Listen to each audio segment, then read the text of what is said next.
আচ্ছা আপনি বসেন, আমি দেখতেছি।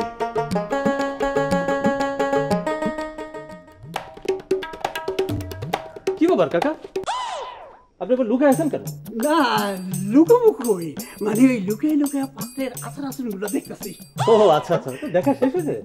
হ না মানে আরে দূর, এসব মানে ভাবে বুঝি না, চলো তো চলো।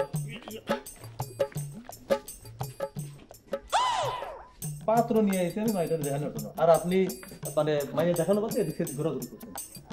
বাবাজি কোনো সমস্যা? না কোনো সমস্যা নেই, আপনি মাইয়াটাকে নিয়ে আসেন, আগে মাইয়া দেখে তারপর কথা। বাকি ভাই, আমি এই বাড়িতে বিয়ে করব না। কেন, এবারে কি জিনবুত আছে নাকি? আমি কি সেটা কইছি? ওইটা মনে হয় নিশ্চয় মায়ের বাপ না? হ্যাঁ ওটা মায়ের বাপ। যে বাড়িতে ওনার মতো কৃপণ মানুষ আছে, এই বাড়িতে আর যাই হোক বিয়ে শাদী করানো যাবে না।